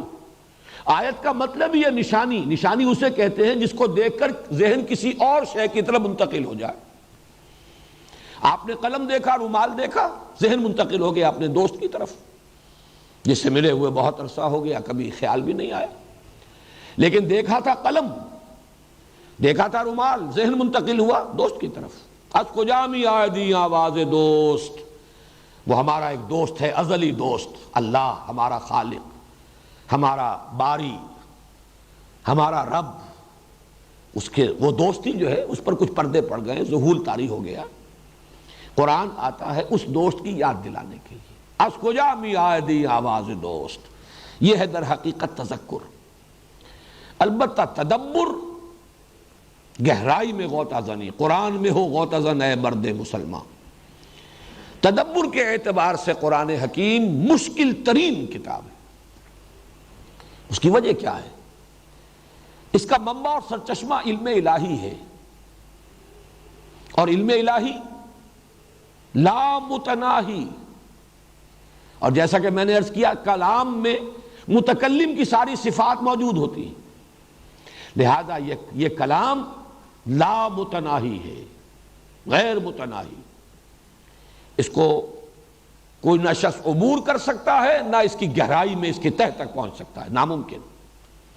پوری زندگیاں کھپا لیں، وہ چاہے صاحب کشاف ہوں اور چاہے وہ صاحب تفسیر کبیر ہوں، کسے باشد، اس کا احاطہ کرنا ممکن نہیں۔ اسی لیے میں نے بعض مواقع پر عرض کیا ہے، بعض لوگ استعمال کر دیتے ہیں غیر محتاط انداز میں لفظ، انہیں قرآن پر بڑا عبور حاصل ہے، بڑا توہین آمیز کلمہ ہے قرآن کے لیے۔ یہ عبور کہتے ہیں ایک کنارے سے دوسرے کنارے تک پہنچ جانا، قرآن کا کنارہ ہے ہی نہیں۔ کسی انسان کے لیے ممکن نہیں ہے کہ قرآن پر عبور حاصل کر سکے، ناممکنات، محالات عقلیہ۔ اسی طرح اس کی گہرائی تک پہنچ جانا ناممکن۔ البتہ میں نے ایک تمثیل بارہا بیان کی ہے، اب بھی میں سامنے رکھ رہا ہوں، اور پچھلے یہ جو گلف وار ہوئی ہے اس میں یہ فنومینن بہت زیادہ اخبارات میں آیا ہے۔ کہیں ٹینکر جو ہے تیل لے کر جا رہا ہے، وہ کہیں ٹوٹ پھوٹ گیا، تیل جو ہے اب وہ اگر لیک کر رہا ہے وہ سطح سمندر پر رہتا ہے، نیچے نہیں جاتا۔ اب سطح سمندر پر جہاں وہ تیل کی تہ ہے، اوپر تیل ہے، نیچے پانی ہے، اور وہ 5 میل ہے، 6 میل ہے، 7 میل ہے، کتنا گہرا ہے سمندر۔ اسی کو سمجھیے قرآن حکیم کی اصل ہدایت، اصل ذکر، اصل تذکر تو اس کی سطح پر موجود ہے۔ وَلَقَدْ يَسَّرْنَا الْقُرْآنَ لِلذِّكْرِ فَهَلْ مِن مُدَّكِرٍ۔ اس کے لیے فلسفی ہونا ضروری نہیں، اس کے لیے سائنسدان ہونا ضروری نہیں، اس کے لیے عربی ادب کا بڑا ماہر ہونا ضروری نہیں، کلام جاہلی اور شعر جاہلی کا عالم ہونا ضروری نہیں، قطعاً ضروری نہیں۔ صرف 2 چیزیں، حسن نیت، طلب ہدایت ہو، اور نمبر 2 براہ راست ہم کلامی کا شرف، اس کی صلاحیت، یہ ہے تذکر ہو جائے گا۔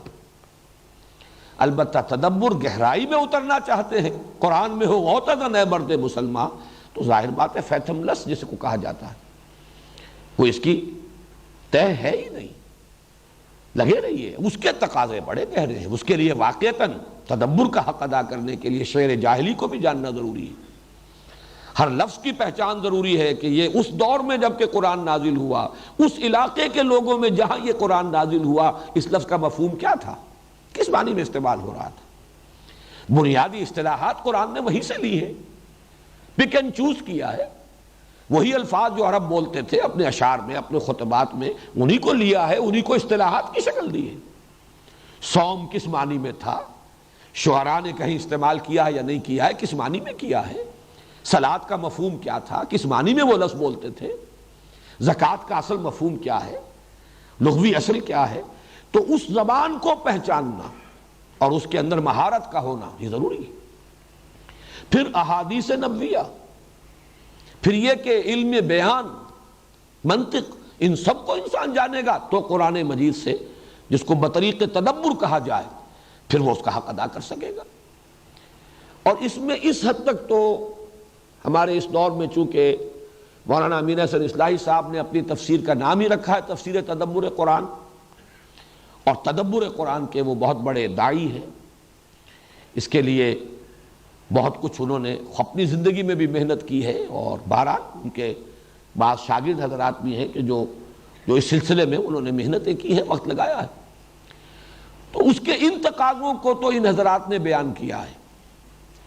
لیکن اس تدبر قرآن کا ایک اور تقاضا بھی ہے جو بدقسمتی سے ان کے سامنے بھی نہیں آیا، اور وہ تقاضا بھی پورا نہیں ہوگا تو اس دور کے تدبر کا حق ادا نہیں ہوگا۔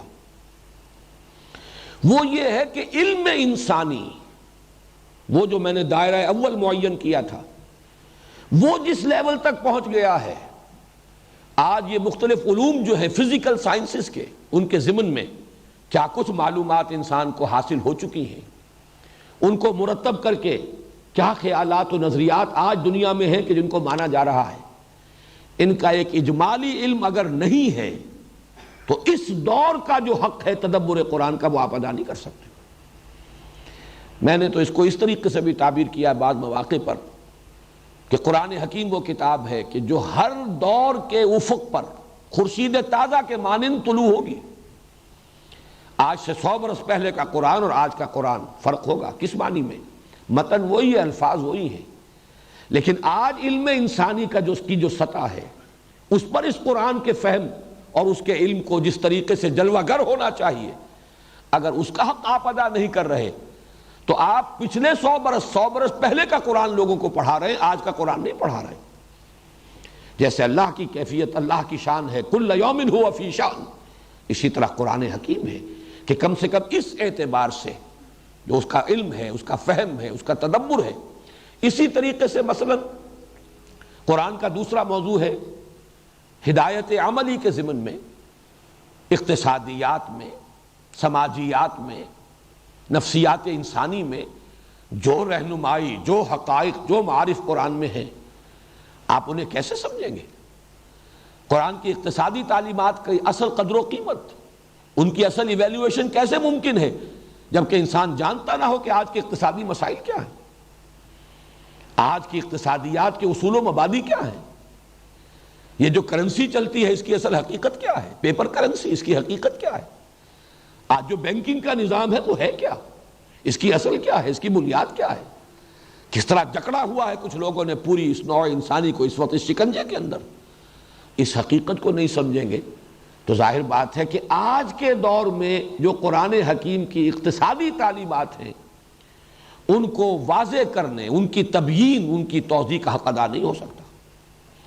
اس اعتبار سے تدبر قرآن واقعہ یہ کہ وہ تو اب تو کسی ایک انسان کے بس کا روگ ہی نہیں رہا، وہ تو کوئی جماعت، بہت بڑی جماعت۔ اسی لیے میرا جو یہ کتاب چاہے مسلمانوں پر قرآن مجید کے حقوق، اس کا جو چیپٹر ہے تذکر اور تدبر کے فرق پر، اس میں نے تصور پیش کیا ہے ایسی یونیورسٹیز قائم ہوں جن کا ایک شعبہ تو مرکزی ہو، جو شخص بھی اس یونیورسٹی کا طالب علم ہو وہ عربی زبان پڑھے، قرآن پڑھے۔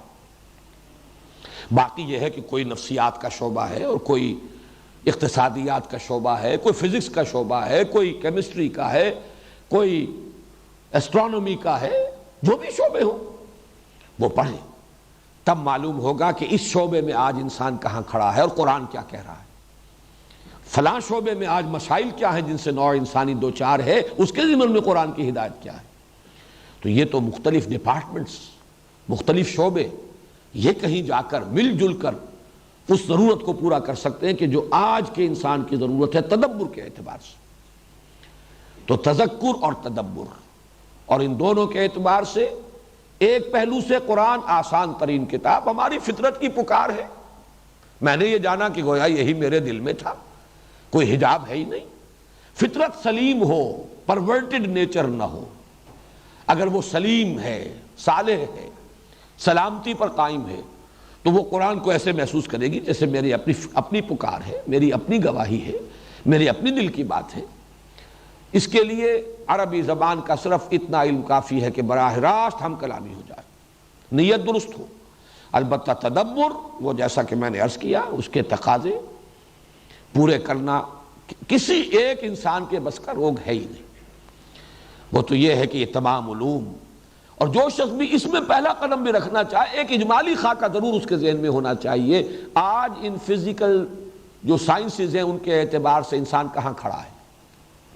بلکہ اس کی ایک اور تشبیہ اس وقت تھی جب کہ میں یہ کتاب لکھ رہا تھا، جو میں نے تقریریں کی تھی، تو بڑی پیاری تشبیہ ذہن میں آئی تھی کہ دیکھیے قرآن حکیم، اس کا علم، اس کے اندر معارف، علوم، یہ تو لامتناہی ہے۔ البتہ انسان اس سے اخذ کرتا ہے اپنی مزاج کے مطابق، ہر انسان۔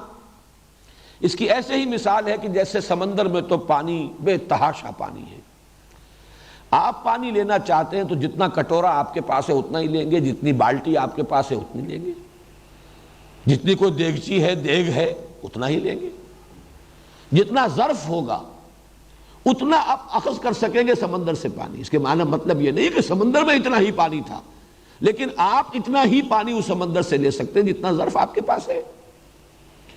تو انسانی ذہن کا ظرف جو ہے یہ بنتا ہے، جو بھی علوم ہے انسانی علوم ان سے ظرف بنا۔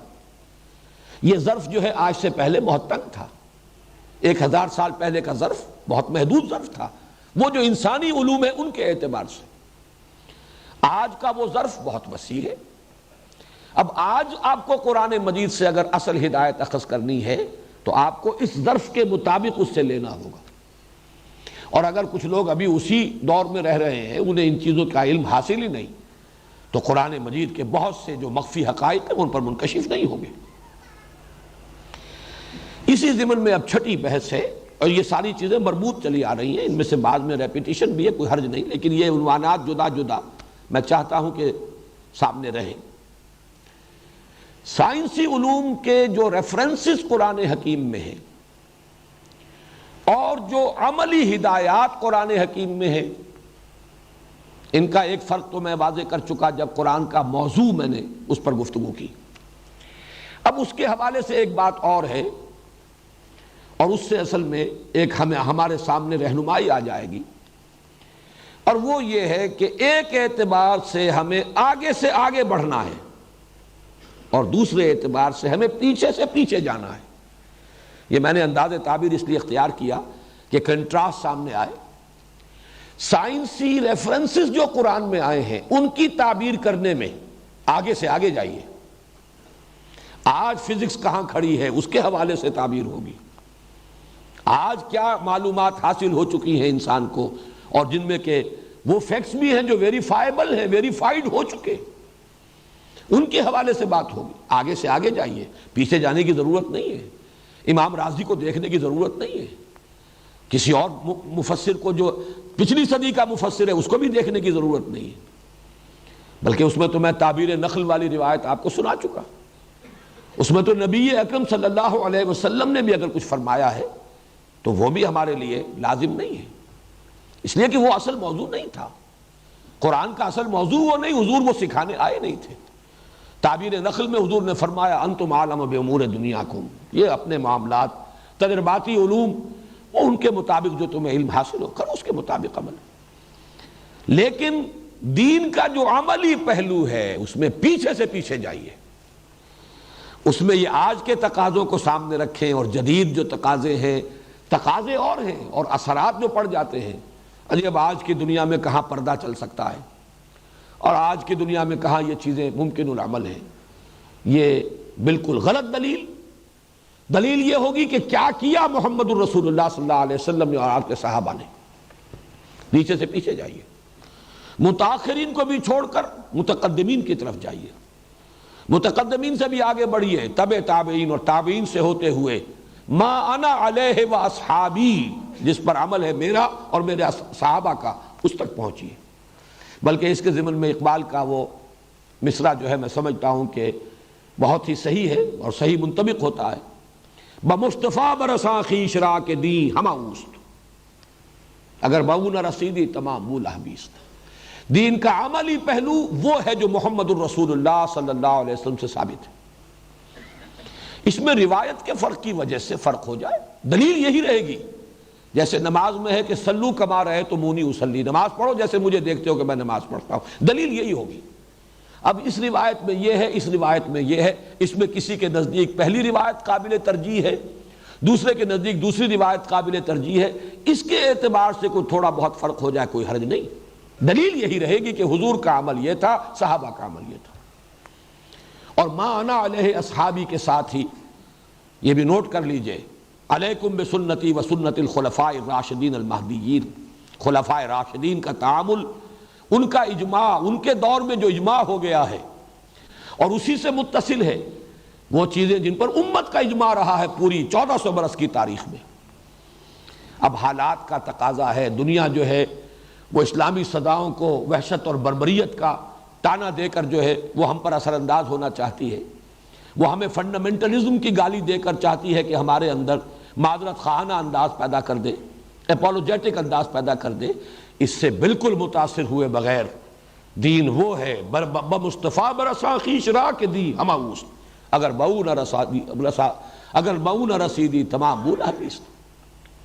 تو یہ دو چیزیں جو ہیں بدقسمتی سے ہمارے ہاں جو عام ہمارے علماء ہیں، صرف عربی علوم پڑھے ہیں، عربی مدارس سے پڑھے ہیں، وہ یہ آگے بڑھنے کی صلاحیت سے آ رہی ہے کہ وہ سائنس انہوں نے پڑھی نہیں، وہ علوم ان کے علم میں نہیں، انہیں پتہ نہیں آئنسٹائن کس بلا کا نام ہے، کتنی بڑی تبدیلی جو ہے طبیعیات کے اندر اس شخص کے ذریعے سے آ گئی ہے، کہاں نیوٹونین ایرا کیا تھا اور یہ آئنسٹائن کا دور کیا ہے، کیا پتہ انہیں؟ آج کائنات کا تصور کیا ہے، آج اس کی اصل حقیقت جو ہے اسٹرکچر آف ایٹم کیا ہے، اس کے بارے میں کیا ہے، کیا کیا چیزیں ہیں۔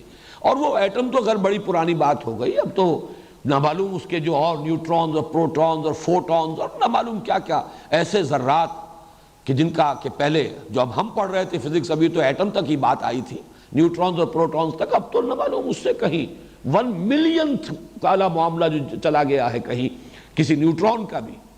اب یہ چیزیں جو ہیں ان کو اگر نہیں جانیں گے تو ان حقائق کو صحیح طور سے سمجھنا ممکن نہیں۔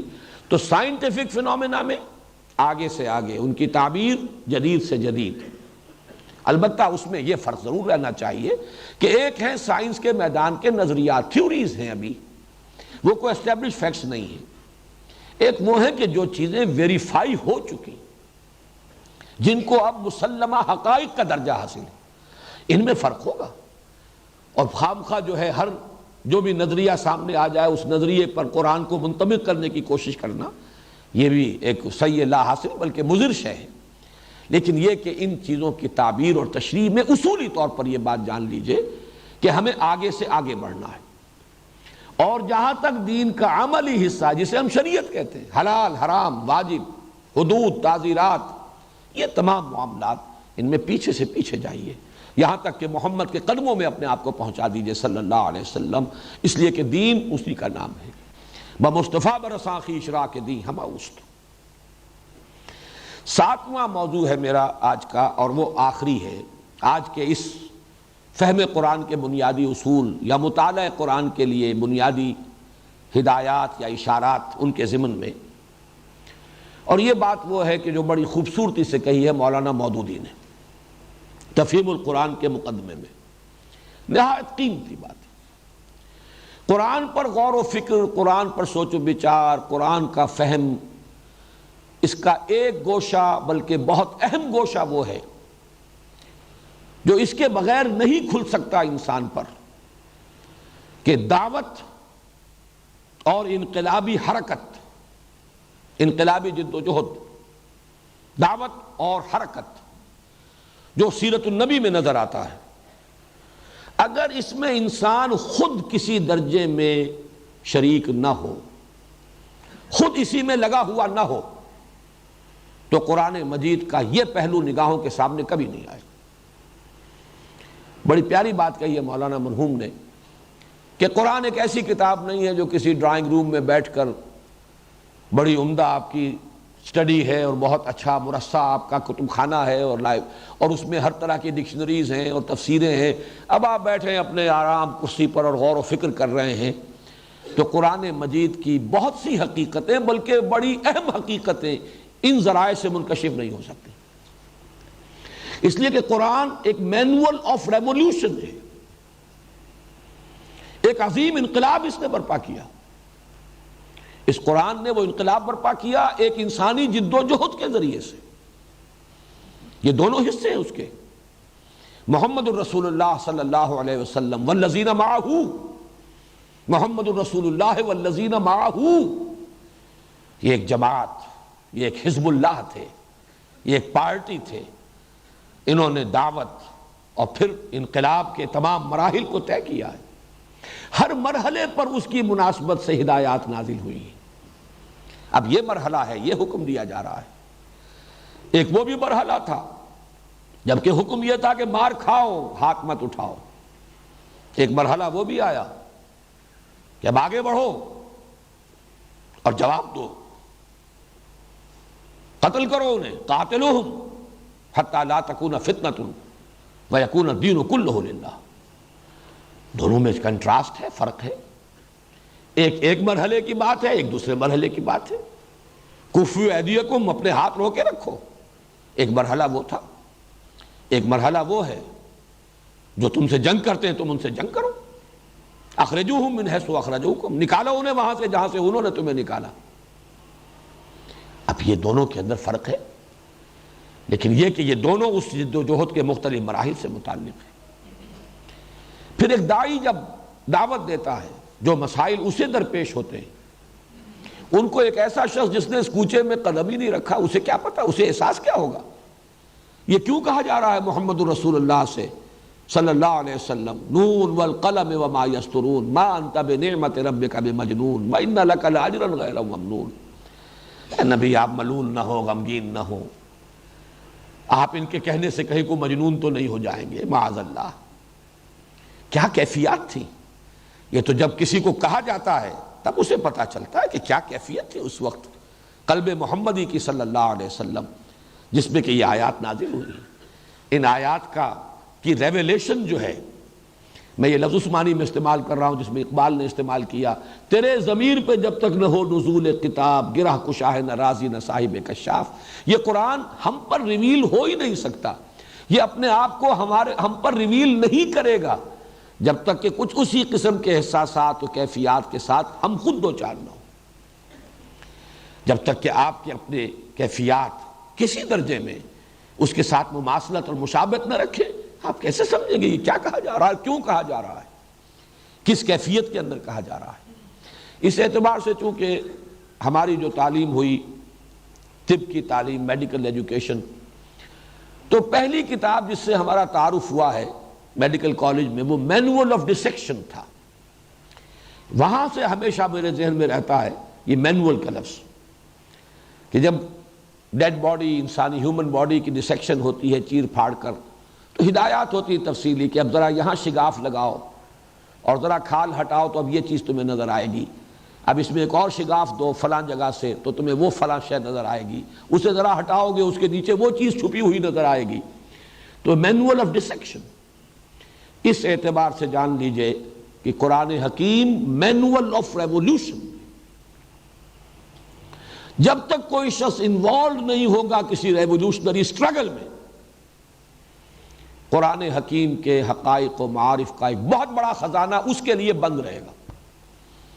فقہی احکام اس سے نکال لے، وہ ایک شخص فقیہ ہے، مفتی ہے، وہ فقہی احکام تو ضرور نکال لے گا قرآن سے۔ اور آپ کو معلوم ہے بعض تفاسیر لکھی گئی احکام القرآن کے عنوان سے، جن میں صرف ان آیات سے بحث کی گئی ہے، صرف ان آیات ہی کے بارے میں گفتگو ہے جن سے کوئی نہ کوئی فقہی حکم جو ہے مستنبط ہوتا ہے۔ حلت و حرمت کا کوئی حکم، وجوب کا، یا کسی شے کے فرض ہونے کا کوئی حکم جس سے کوئی عمل کا کوئی معاملہ ہے متعلق۔ باقی قصص ہیں، تاریخی حقائق و واقعات ہیں، یہاں تک کہ قصہ آدم و ابلیس ہے جو 7 مرتبہ قرآن میں آیا ہے، یا اور چیزیں ہیں، یا ایمانی حقائق کے لیے براہین اور دلائل ہیں، ان سے کوئی گفتگو نہیں کی گئی، بلکہ احکام القرآن یہ بھی ایک حصہ ہے قرآن کے حکم کا اور حکمت کا۔ لیکن یہ کہ یہ جو ایک ریولوشن، اور یہی در حقیقت اس کے تدریجاً نزول کا اصل سبب یہی ہے، ورنہ فقہ تو دی جا سکتی تھی، یہ احکام مرتب کر کے، جیسے کہ حضرت موسیٰ کو دے دیے گئے تھے 10 کمانڈمنٹس، اور وہ تختیوں پر کندہ تھے اور وہ دے دیے گئے۔ لیکن یہ تو یہ ہے کہ جس مرحلے سے گزر رہے ہیں اس مرحلے سے متعلق تو جو حکمت تنزیل ہے اور ترتیب جو ہے تنزیل کی، اس کے اندر جو اصل حکمت مضمر ہے وہ تو یہی ہے کہ ایک جد و جہد، ایک حرکت، ایک دعوت، اور دعوت پھر مختلف مراحل سے گزرتی ہوئی، پیسو ریزسٹنس، صبر محض، پھر ایکٹیو ریزسٹنس، چیلنج، پھر یہ کہ دو بدو مقابلہ، مسلح تصادم، آرم کانفلکٹ، ان تمام مراحل سے ہو کر گزرا معاملہ۔ اس کے ہر مرحلے پر اس کی مناسبت سے ہدایات، اس کی مناسبت سے آیات و سور قرآنیہ کا نزول۔ تو واقعہ یہ ہے کہ اس جد و جہد کو کم سے کم درجے میں تو یہ ہے کہ کم سے کم اس کو علمی طور پر انسان سامنے رکھے فہم کے لیے.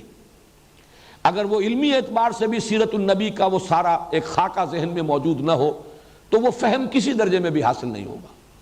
لیکن اصل میں تو جو اصل ریویلیشن اس کی ہوگی، اس کا اصل انکشاف جو آپ پر ہوگا، اگر آپ خود اس جد و جہد میں اگر آپ انوالوڈ ہیں، لگے ہوئے ہیں اور وہی مسائل پیش آ رہے ہیں، تو معلوم ہوتا ہے یہ وہ تھا مقام، یہ تھا وہ مرحلہ، یہ تھا وہ مسئلہ جو پیش آیا تھا، اور اس کے لیے یہ ہدایت تھی جو قرآن حکیم میں نازل کی گئی.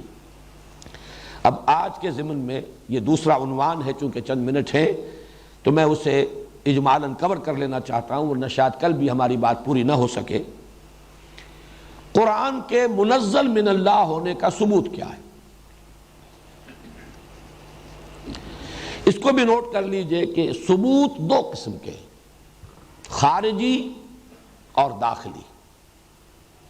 خارجی ثبوت، سب سے بڑا ثبوت محمد الرسول اللہ کا فرمانا کہ یہ اللہ کا کلام ہے جو مجھ پر نازل ہوا. شہادت آپ کی، اور یہ بھی دو حیثیتوں سے ہے. آپ کی شہادت شخصاً یہ زیادہ نمایاں تھی اس وقت جب کہ قرآن نازل ہوا، جبکہ حضور خود موجود تھے. وہ لوگ موجود تھے جنہوں نے 40 سالہ آپ کی زندگی کا تجربہ کیا تھا، جنہوں نے ایک کاروباری شخصیت کی حیثیت سے آپ کے معاملات کا مشاہدہ کیا تھا، جن کے سامنے آپ کی صداقت اور دیانت اور امانت، ایفاء عہد، اس کا پورا نقشہ موجود تھا. بلکہ اس سے آگے بڑھ کر کہہ رہا ہوں جن کے سامنے چہرہ محمدی موجود تھا صلی اللہ علیہ وسلم. سبحان اللہ ما ھذا بوجہ کذاب، دیکھنے والا فطرت سلیم الفطرت انسان پکار اٹھتا تھا، اللہ پاک ہے، یہ چہرہ کسی جھوٹے کا ہو ہی نہیں سکتا. تو حضور کی شخصیت، حضور کی ذات، یہ گویا کہ سب سے بڑا ثبوت تھا. اور آپ کی شہادت، آپ کی گواہی، یہ قرآن مجھ پر نازل ہوا ہے. اس اعتبار سے نوٹ کر لیجئے محمد صلی اللہ علیہ وسلم اور قرآن دونوں باہم ایک دوسرے کے شاہد ہیں. قرآن محمد کی رسالت پر گواہی دیتا ہے صلی اللہ علیہ وسلم، یاسین والقرآن الحکیم انک لمن المرسلین. قرآن کی قسم ہے اور قرآن گواہی دے رہا ہے کہ آپ اللہ کے رسول ہیں. اور قرآن کا منزل من اللہ ہونا، اس کا ثبوت ذات محمدی ہے صلی اللہ علیہ وسلم. اور اس کا جیسا کہ میں نے عرض کیا، ایک پہلو تو وہ ہے جو اس وقت جب کہ قرآن نازل ہوا اس وقت سامنے تھا، حضور کی ذات، حضور کی شخصیت، حضور کی سیرت، حضور کا کردار، حضور کا اخلاق، حضور کا وجود، حضور کی شبیہ، حضور کا چہرہ. اور دوسرا پہلو جو دائم ہے اور آج بھی ہے، وہ ہے حضور کا وہ کارنامہ جو تاریخ کی ایک انمٹ شہادت ہے. وہ آپ پوچھیں ایچ جی ویلز سے، وہ پوچھیں ایم این رائے سے، وہ پوچھیں ڈاکٹر مائیکل ہارٹ سے، اتنا عظیم کارنامہ یہ خود اپنی جگہ پر. اور وہ جس نے یہ کارنامہ سر انجام دیا، جب وہ کہہ رہا ہے کہ میرا اعلیٰ انقلاب یہ قرآن ہے، میرا اسلحہ یہ، میرا سلاح یہ، میرے لیے تو اصل طاقت یہ، میری قوت کا سر چشمہ یہ، میری تاثیر کا منبع یہ، اس سے بڑی گواہی اب کیا ہوگی. تو یہ تو ہے قرآن کے منزل من اللہ ہونے کی خارجی شہادت. یعنی ایک لفظ میں کہا جائے گا شخصیت حضور صلی اللہ علیہ وسلم کی. یہ شخصیت حضور کے اپنے زمانے میں، آپ کی حیات دنیاوی کے دوران، آپ کی حیات طیبہ کے دوران، اس کا وہ پہلو زیادہ نمایاں تھا جو میں نے بیان کیا، سیرت، کردار، شخصیت، یہاں تک کہ آپ کا چہرہ انور. اور آئندہ ہمیشہ کے لیے آج بھی وہ کارنامہ جو آپ نے سر انجام دیا، یہ عقلیں دنگ ہیں. مائیکل ہارٹ کا نا کہنے پر مجبور ہوا ہے، the only person supremely successful in both the secular and religious planes یا fields، کیا لفظ ہے اس میں اشتباہ ہے، نہایت کامیاب. یہ گویا کہ ثبوت ہے، اور ان کا فرمانا ہے کہ یہ اللہ کا کلام ہے. داخلی کیا ہے ثبوت اس کا؟ وہ انسان کا اپنا تجربہ باطنی، جس کو اس دور میں بہت ہی عمدگی کے ساتھ پیش کیا ہے علامہ اقبال نے۔ اصل یقین کسی شے کا ہوتا ہے تجربے سے۔ 1000 آدمی کہیں چینی میٹھی ہے، اگر آپ نے نہ چکھی ہو تو آپ کہیں گے ٹھیک ہے، جب اتنے لوگ کہہ رہے ہیں کہ میٹھی ہے تو ٹھیک ہے، ہوگی میٹھی۔ کیا کوئی وجہ مجھے معلوم نہیں ہوتی؟ مجھے کیوں دھوکہ دینا چاہیں گے 1000 آدمی؟ یقیناً میٹھی ہوگی، لیکن ہوگی سے آگے بات نہیں بڑھتی۔ البتہ جب انسان چینی کو چکھ لے، اس کے اپنے ٹیسٹ بڈز جو ہیں بتا رہے ہیں یہ میٹھی ہے، اب ہوگی نہیں ہے۔ ہوگی اور ہے میں جو فرق ہے وہ ہے در حقیقت انسان کے اپنے تجربہ، یور اون ایکسپیرینس۔ میں نے خود چکھا ہے، میٹھی ہے۔ بالکل اسی اعتبار سے اقبال نے کہا افسوس یہ ہے کہ آج کی دنیا جو ہے صرف جو ایکسٹرنل ایکسپیرینس ہے، تجربہ خارجی، صرف اس کو جانتی ہے نوع انسانی آج۔ ایک تجربہ اس سے کہیں زیادہ معتبر معتمد وہ تجربہ باطنی ہے انسان کا۔ کوئی شے آپ کا دل گواہی دے، یہ دل گواہی دینے پر مجھے اقبال کا وہ شعر یاد آ گیا، ان دنوں بہت زیادہ میرے ذہن پر یہ حاوی رہا ہے۔ تو عرب ہو یا عجم ہو تیرا لا الہ الا، لغت غریب جب تک تیرا دل نہ دے گواہی۔ یہ دل کی گواہی ہے۔ لا الہ الا اللہ کا مفہوم دل نے گواہی نہیں دی تو خاص انسان عرب ہو، عربی نسل ہو، عربی زبان اس کی ہو، لیکن اس کے لیے لا الہ الا اللہ کا کلمہ جو ہے یہ لغت غریب ہی ہے، نامانوس سی بات ہے، اس کے اندر پیوست نہیں ہے، اس کے ذہن کے اوپر سے گزر جاتی ہے۔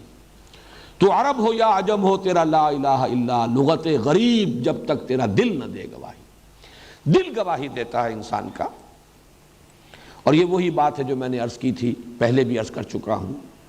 قرآن انسان کی اپنی فطرت کو اپیل کرتا ہے، اس کو آمادہ کرتا ہے اپنے من میں جھانکنے کی۔ ذرا کبھی اپنے من میں جھانکو، دیکھو تو صحیح، غور تو کرو۔ افی اللہ شک فاطر السماوات والارض انکم لتشہدون ان مع اللہ آلہۃ اخری۔ یہ جو انداز ہے جس کے لیے کہ وہ میر کا وہ شعر جو ہے، دیکھنا تقریر کی لذت کے جو اس نے کہا، میں نے یہ جانا کہ گویا یہی میرے دل میں ہے، اس کی بڑی خوبصورت تعبیر کی ہے علامہ ابن قیم نے رحمہ اللہ۔ اصل میں انسان کوئی چیز محسوس کرے پھر اس کی تعبیرات کا مسئلہ آ جاتا ہے۔ کوئی شخص خوبصورتی سے اس کی تعبیر کر سکتا ہے، کوئی اس انداز میں نہیں کر سکتا۔ بڑی پیاری تعبیر ہے ابن قیم کی کہ بہت سے لوگ وہ ہیں جب قرآن کو پڑھتے ہیں تو یوں محسوس کرتے ہیں کہ وہ مصحف سے نہیں پڑھ رہے، بلکہ قرآن ان کے لوح قلب پر لکھا ہوا ہے، وہاں سے پڑھ رہے ہیں۔ اتنی ہارمنی ہے، اتنی ہم آہنگی ہے فطرت انسانی۔ اور ہمارے دور کے ایک بزرگ ہیں، متصوف صوفی بزرگ ہیں، وہ یہ کہا کرتے ہیں اسی بات کی تعبیر کے لیے بڑا سادہ انداز، قرآن اور انسان کی روح یہ گرائی ہے، ایک ہی گاؤں کے رہنے والے ہیں۔ وہی بات جو مولانا روم نے کہی، از کجا می آدی آواز دوست۔ قرآن کو پڑھ کر سن کر روح انسانی محسوس کرتی ہے کہ اس کا منبع اور سرچشمہ بھی وہی ہے جو میرا اپنا منبع اور سرچشمہ ہے، جہاں سے میں آئی ہوں۔ یسألونک عن الروح قل الروح من امر ربی، یہ کلام بھی وہیں سے آیا ہے۔ یہ جو جس کو آپ سمپیتھیٹک وائبریشن کہیں، اس سمپیتھیٹک وائبریشن سے جو یقین پیدا ہوتا ہے، یقیناً اس کلام کا منبع اور سرچشمہ وہی ہے جو خود میرے وجود کا، میری ہستی کا اور میری روح کا منبع اور سرچشمہ ہے۔ یہ ہم آہنگی ہے کہ جو اصل باطنی تجربہ بن جائے تبھی یقین ہوتا ہے کہ یہ کلام واقعتاً اللہ کا ہے تبارک و تعالی۔ بارک اللہ لی و لکم فی القرآن العظیم ونفعنی و ایاکم بالآیات والذکر الحکیم۔